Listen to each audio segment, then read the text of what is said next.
Tantor Audio, a division of Recorded Books, presents $1 Billion Lesson by Linnea May, narrated by Stephanie Rose and Alexander Cendese. Chapter 1. Claire. I can't believe I'm doing this. I must be insane. Curious eyes, partly obscured by delicate masks, trail across my half-naked body as the patrons of the Velvet Rooms walk past me. Some of them linger, while others merely cast me a quick side-eye before they turn their attention back to the pretty girl hanging onto their arm. They all look like they belong here, the men dressed in black attire, wearing suits or even tuxedos, while the women are showing a lot more skin, most of them decorated with racy lingerie or silky see-through dresses that leave little to the imagination. None of them appear to be the least bit uncomfortable, their heads held high as they strut through the lavish hall, the women swaying their hips seductively with every step. I feel like a fish out of water, standing with my back pressed against the wall as I scan the room, careful to avoid eye contact with anyone. My shoulders slouch, like they always do when I don't want to be seen, and I fight the magnetic pull to the floor as I force myself to straighten my back and keep my head up. Where is he? Is he here yet? He told me to wait here for him. He said he'd find me. I feel painfully exposed in my sheer white baby doll dress, wearing nothing but a lacy thong and matching white stockings underneath, balancing on ivory bright fuck-me heels that lift me off the ground by almost 10 inches. My fake lashes are framed by a lacy mask that adorns the area around my eyes with intricate embroideries in the same color. He told me to wear all white, but he wouldn't say why. My attire is a stark contrast to the sultry darkness that envelops the room. Crimson-red velvet curtains drape from the ceiling to the floor, creating a sense of grandeur as they frame the walls. The rich, deep red hue contrasts with the dim lighting, casting a warm, romantic glow throughout the space. Fake candlelight flickers from ornate golden fixtures and sconces. I never imagined it to look like this. I had never even heard of the Velvet Rooms until he suggested meeting here. Today's event is a masked ball, a kinky masked ball, and today is the day when I finally get to meet him in person for the first time. I don't know his name. I don't know what he looks like, at least not his face. I have seen almost every other part of his body, but never his face. I don't know who he is. I don't know anything about him, other than one thing. He is a pleasure dom. I found him on a dating website for people with unique preferences, as they called it. And with unique, they mean kinky. It's a place for dominants to find their plaything, and for submissives to find their master. I don't even know if this term applies to me. It's not like I have any experiences I could base this on. I just know that I'm different, that there's a craving inside me, a craving that I have yet to understand. And he said he'd help me with that. We've been chatting for a couple of weeks now, and while we never shared any personal information, we did share a lot of other things. Ideas, dreams, wishes, expectations, and just the most intimate kind. It was his suggestion to use this event for our first meeting. He even paid for my ticket, which I could never afford on my own, and he assured me that this is a safe space. It's public, but it allows for things to happen, if that is what we want. If that is what I want, as he made abundantly clear. I can say no at any time. I try to calm my nerves with that knowledge as I wait for him.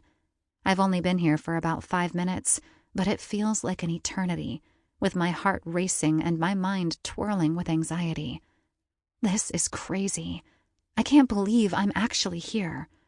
School is about to start again, and I told myself that this would be the one big last hurrah of my Christmas break when I agreed to meet up with him here tonight. Next week, I will go back to working on my master's degree at Harvard University and start my job as a teaching assistant. But tonight, none of that matters. "What's a pretty girl like you doing here all by herself?" The voice rips me out of my contemplations, and I turn to my left, startled to the core.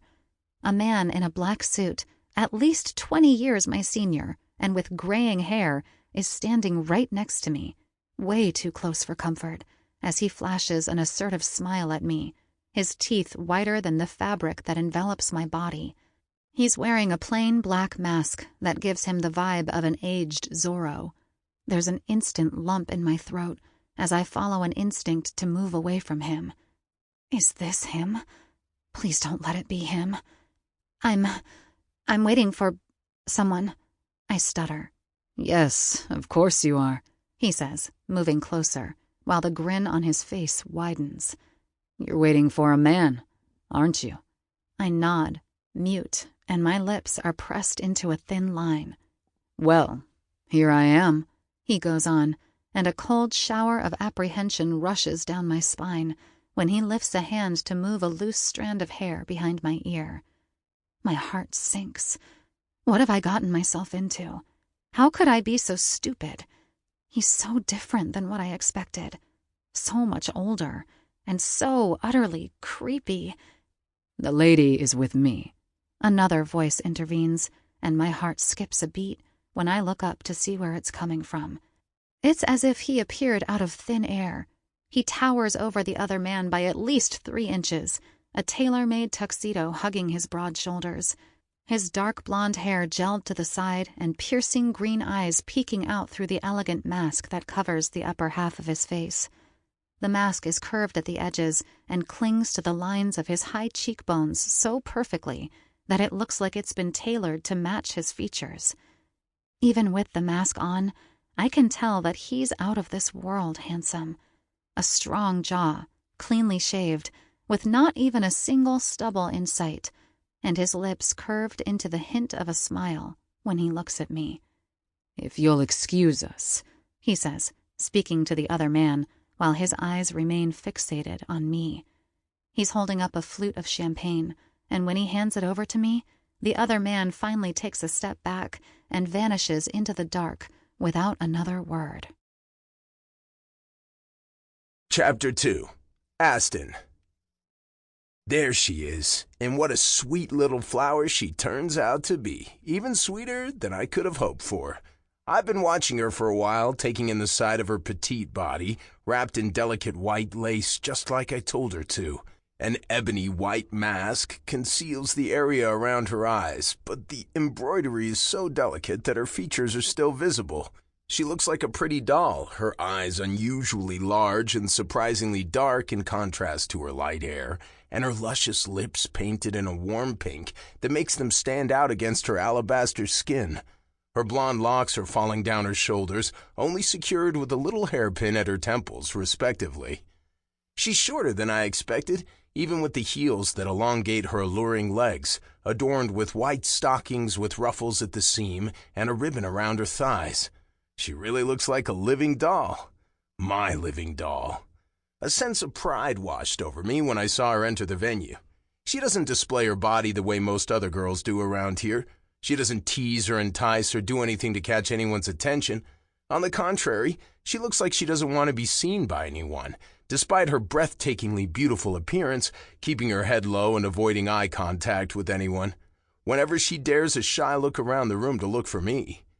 I felt proud, because I know that I am who she wants. I am who she's waiting for.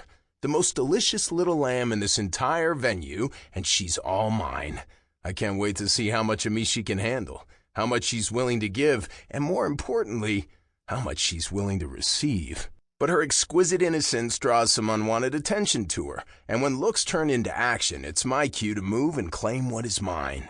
I fetched 2 flutes of champagne before I hurry to make my way over to her and save her from the grabby old moneybag who's trying to claim her for himself. And now she's staring at me with those lovely doe-like eyes, while her fingers tighten around the flute I just handed her. It's a pleasure to finally meet you, little flower, I say, raising my flute to her. She hesitates for a moment, her eyes glued to me, before she jerks as if to rip herself out of a thought, and we clink glasses. Nice to meet you, too, she stutters, and the way her fake lashes flutter beneath the mask makes me swell with pride once again. Her high-pitched voice matches her looks. She chirps like a little bird, carrying an elegantly soft melody of her own. Drink, I tell her. Helps with the nerves. And they serve excellent champagne here. I'm not sure if she can see me winking at her through the mask, but she lets out a short-lived giggle and brings the drink to her lips for a large swig. It's okay to be nervous, I let her know. Don't worry, I got you. She looks at me, her eyes wide and her lips quivering as if she was trying to speak, but bereft of words. You've been here before, right? She finally asks, her voice almost low enough to call it a whisper. A few times, yes, I say. It's an elegant venue, don't you think? She nods as her timid gaze trails through the room. I've seen that look on many faces before, the shyness, the fear, laced with curiosity.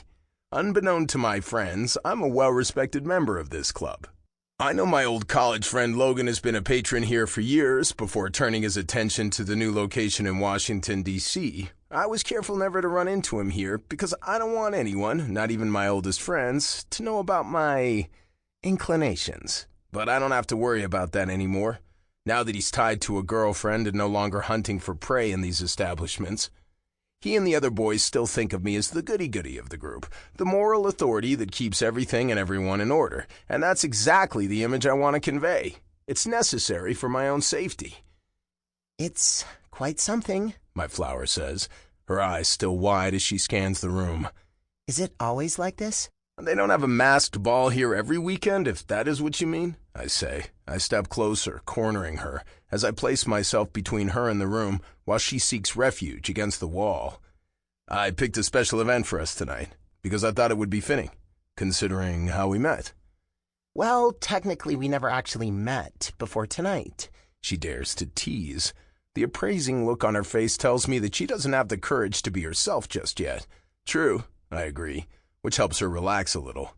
Let's just say how we found each other then. Sound better? Yes, sir. She purrs, obviously remembering what I told her about how I would like to be addressed. What a good little girl. She throws me a shaky smile before lowering her eyes in a demure fashion that makes me want to drag her up to one of the rooms and have my way with her. But it would be too early for that, no matter how much I want to savage that beautiful body of hers. Why did you tell me to wear white? She wants to know, her eyes flitting back and forth between me and the crowd behind my back. I noticed that the women here are all either dressed in white or black, but no other colors. Is the dress code that strict? You could say that, I say, but there's more to it. Not all the girls you see here are guests. Some of them work here. When the Velvet Rooms first opened, they hired girls to entertain the patrons, and they were divided into angels and devils. The devils were dressed in black and available for a lot more than just conversation.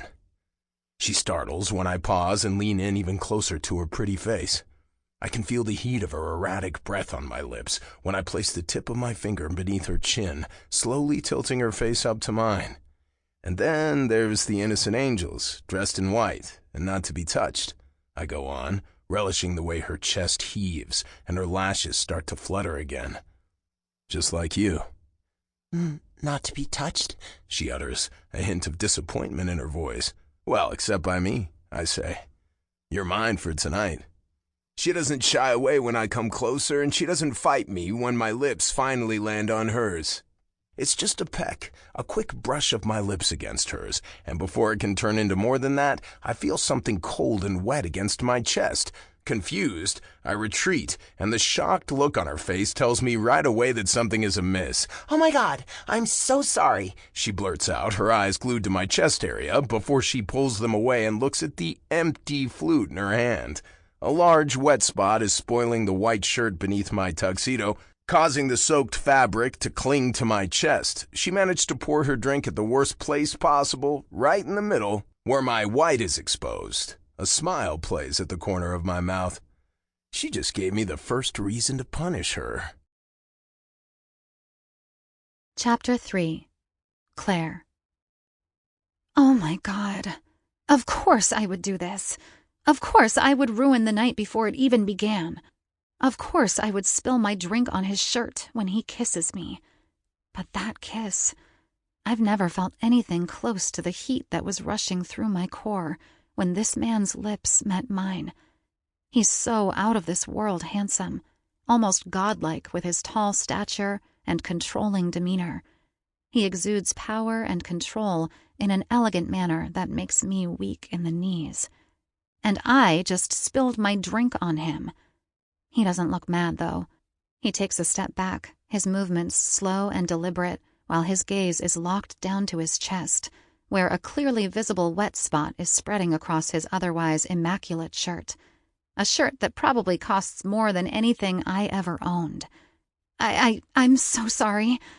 That dumb stutter again. I thought I had it under control, but stressful situations still awaken this old monster that's been residing inside of me ever since I can think. Well, look at that, he says, his eyes still latched to the wet spot on his chest. The sound of his deep and ominous voice sends a shiver down my spine, and I can feel my heart racing when he slowly lifts his head to look at me. Not even 5 minutes in, and you're already in big trouble, he says, adding a wink to his words. I'm really Stop saying that. He cuts me off. Come, you'll have to take care of this before I take care of you. Before I can ask what he means by that, he takes the empty flute out of my hand, turns around and walks over to the bar, leaving both mine and his flute on the counter, before he leans over to talk to the woman working behind the bar. They exchange a few words, and it looks like she hands him something, before he comes back to me. Come with me. My breath catches when he places his hand on my upper arm, his touch as gentle as his kiss, as he cautiously guides me away from the wall and through the room. His hand wanders down to the small of my back, and it feels surprisingly warm and comforting as we make our way through the crowd. Where are we going? I ask. I try to catch his eyes with mine, but he doesn't reciprocate and keeps his focus on the room, as if he was scanning our surroundings for any potential danger. Do you trust me? He asks eventually, still not looking at me. If you don't trust me, you should leave now, little flower. He's looking at me now, his expression attentive and neither friendly nor intimidating. Even with the mask on, there's something about him that draws me in, a magnetic pull that's hard to resist. At first, I thought it was familiarity, as if I had seen him somewhere else before, as if he was someone I should know. But once I heard his voice, I knew that wasn't it. His voice doesn't sound familiar at all, but every time he speaks, I feel an oscillating warmth spreading throughout my core. There's something right about him. Something good. I trust you, I produce. Sir? His lips curve into a smile, just like before, when I addressed him the way he told me to. It's not like I have much of a choice. He never told me his name, and he doesn't know mine either. I'm his flower, and he is my sir. That's what he wrote when we first started chatting. After you, he says, as he brings me to a spiral staircase at the other end of the room. He steps aside, his arms stretched out as an invitation for me to climb up. I swallow dryly, looking at him, then at the crowd surrounding us, before my eyes follow the stairs. They are steep and narrow, and appear to be leading into nothing but darkness. Don't worry, I'll be right behind you, he promises. Could you go first? I ask, but he shakes his head. I can't catch you if you fall if I'm in front of you. Why would I fall? Why would you spill a drink on my shirt? He asks back. Things like that happen, even if we don't want them to. I can feel the heat of shame rush to my cheeks, but I hope to God that he can't see it in this dim light. Trembling, I start climbing up the stairs, painfully aware that he and everyone else in this room gets a pretty good view of my ass. I can hear him behind my back, but don't dare to turn around. The stairs are even steeper than they looked, and it costs all of my focus not to fall down with every step. I almost release a sigh of relief when I finally make my way to the top, but that relief is short-lived. I can't see anything. My voice pierces through the pitch-black corridor before me, bouncing off walls that seem to be entirely covered with curtains. You're adorable, he says behind me, and before I know it, I can feel his hand on my back again. Just keep moving. Straight ahead.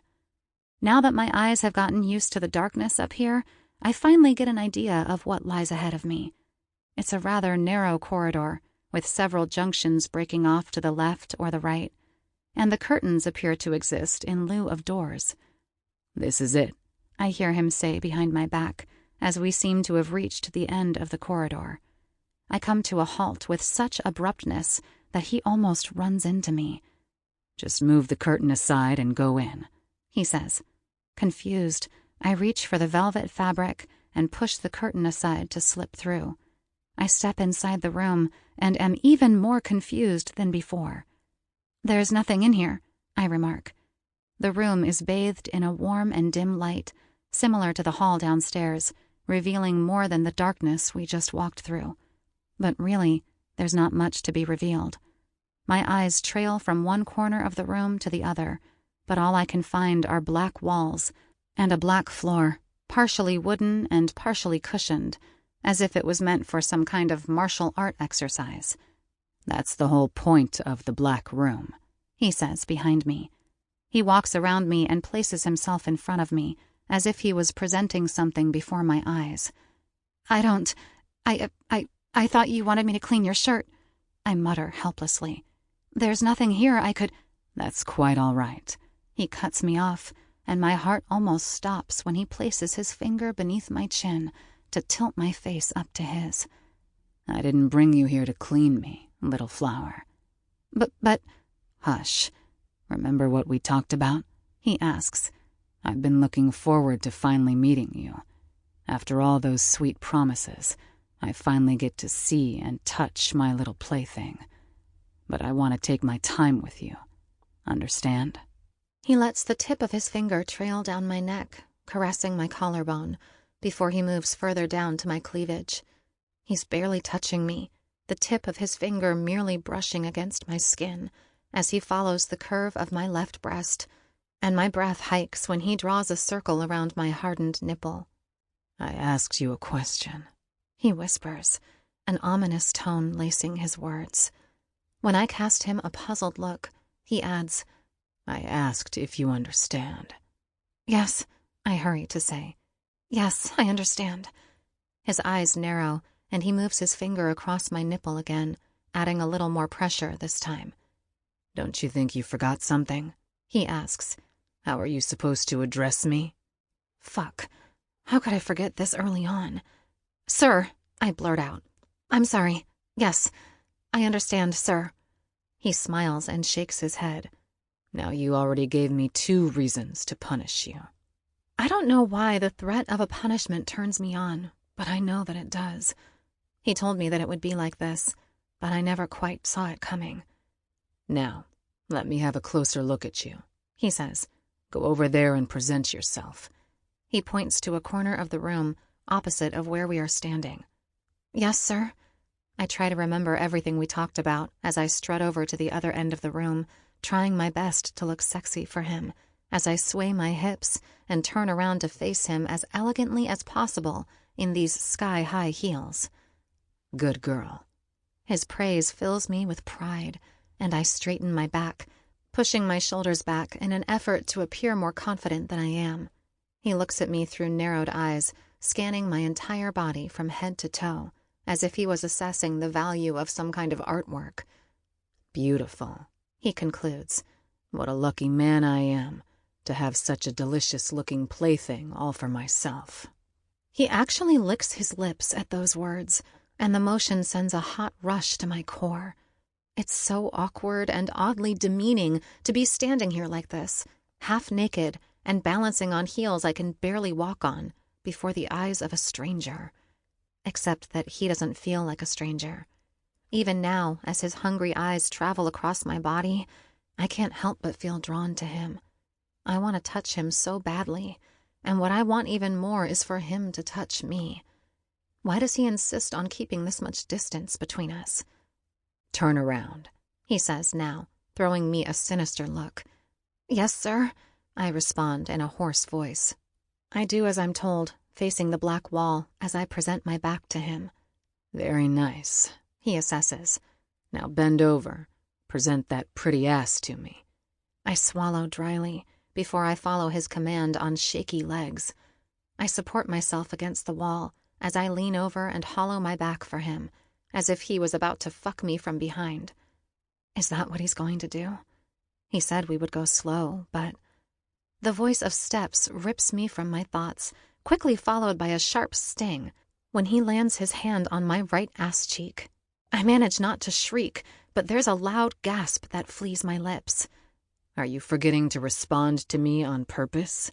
He asks, now standing right behind me, while he softly caresses the spot he just hit with his large hand. No, sir. I'm sorry. Don't be sorry, he says. I'm enjoying this. The more reason you give me to punish you, the more fun this will be. I tremble with anticipation when his finger trails along my backbone and up to my neck. The further he moves, the more I can feel myself leaning into his barely there touch, yearning for so much more. He leaves his hand at the back of my neck, as if he was trying to hold me in place, before he leans over to me. Now, I know you said you have very little experience with any of this, he growls, his mouth right next to my ear, as he's standing closely behind me. Which means I'll have to check in from time to time to see whether you're enjoying yourself. I am I don't want to hear it. He cuts me off. There's better proof than that. And before I go any further with you, I'd like to perform my first check. Is that okay with you? I have no idea what he's talking about, but I find myself nodding in response. Yes, sir. Good girl, he says. Now, spread your legs for me. My heart drums against my ribcage with such ferocity that I'm feeling dizzy as I follow his command, moving my feet apart while I remain bent over against the wall. A moment later, another slap against my ass reminds me that I forgot to respond to him again. Yes, sir, I blurt out, but he just chuckles. A little late for that, my little flower, he says, while he lets go of my neck and moves down my spine, again while the tip of his finger barely brushes against my skin. I suck in a sharp breath of air when he reaches the curve of my ass, but he doesn't stop there. He slows down, caressing the soft skin on my ass before he moves further down to my core. I fight to maintain my stance, keeping both of my hands firmly pressed against the wall, while I bend over backwards, inviting his intrusion. Now I understand what he meant by checking in, and I'm pretty sure he'll find what he's hoping for. I don't need to look at my hardened nipples to know that I'm wet for him. In fact, I don't think I've ever been this aroused before, and we've barely started. I tense when he moves the thin fabric of my panties aside, and I can't suppress a soft moan when he parts my lips with 2 fingers. A slick sound echoes through the empty room when he moves another finger between my parted lips. Fuck, he hisses, almost sounding surprised. You're loving this even more than I hoped for, you naughty little thing. I can't help but smile, while a sense of pride washes over me, and I finally dare to lean into his body while his hand is still between my legs. He doesn't stop me, but welcomes me by wrapping his other arm around my body, gently pulling me in for an embrace that forces me to stand up straighter. I startle when I feel the hardness of his erection poking against my back, but when I shy away in surprise, he pulls me in even closer. I can't suppress a groan when I lean into him, wrapped in his intoxication smell, as I feel the heat of his body against mine and his large erection growing even harder against my back. His hand is still between my legs, now drawing taunting circles around my throbbing clit, while I let out another groan. When was the last time a man made you come? He wants to know, sending an electric shock through my core when he moves his finger directly across my swollen clit. My lips part, but I hesitate to speak. He told me to always be honest with him.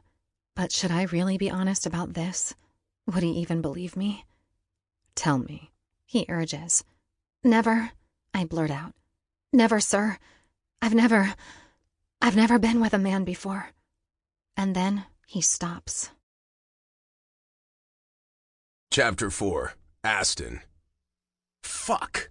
How could I not know about this? How could she not tell me? Sample complete. Ready to continue?